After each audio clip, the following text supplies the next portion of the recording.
Оны қазір ішкі істер министрлігінің өкілі айтып тұрғанда ұстайтын болса да, бұл полицияның оған былай айтқанда күші де жетпейді. Түсініп тұрсыз ғой? Сондықтан да және бұл тапсырманы орындау енді өздеріңіз де түсініп тұрмыз. Мына тұрғындар кейбіреулер айтып жатыр, амнистия сұраймыз дейді. Әрине біз оларды да түсінеміз. Олар да білді. 10 күн ішінде тіркеу керек. Бірақ әрине өтіп кетер. Қазір де міне митингке шықсақ, тағы бір де жиналсақ, мүмкін біз өткізіп алар дейді. Амнистия деген сұрайды. Енді түсінікті. Амнистия бұл жерде болатын болмайды. Амнистия ол заң тұрғысынан қарасақ, ол қылмыстық жауапкершілікке тартылған адамдарға жасалады. Бірақ енді бұл жерде әңгіменің түп төркіні барлығы да ақшада. Ең біріншісі, өйткені мемлекетке әрқашанда ақша керек.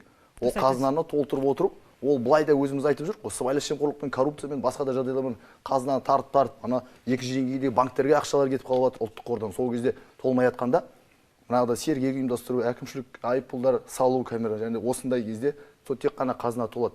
Бірақ енді осы қазынаны толады деп, мына біз алдымызда 16 желтоқсан, тәуелсіздігіміздің 30 жылдығы, сол кезде дейін осыған дейін жасамай, сол кезде жоспарламай, бір күнде әй көрейік осыны дегендей шараның бір түрі деп ойлаймын. Және де ішкі істер министрлігі бұның бір жіберіп алған қателіктері олардың басқа органдармен, мемлекеттік кірістер органдары, прокуратура бар, басқа да шекара қызметі бар. Яғни бүкіл уәкілетті органдардың бірлесе жасай отырып, немесе алдын ала халықпен түсіндіріп дұрыс жұмыстар жасай отырып жасамай, былай айтқанда шауып келіп сол жерден ұстап, және сіз айтқандай ұстады, қайтып шығарып жіберді. Бұны халық түсінген жоқ. Және кейбір топтарда халық қазір ойлауы мүмкін, ой, біз кішкене болса да жеңіске жеттік, біз босаттық, біз ұйымдасып алдық.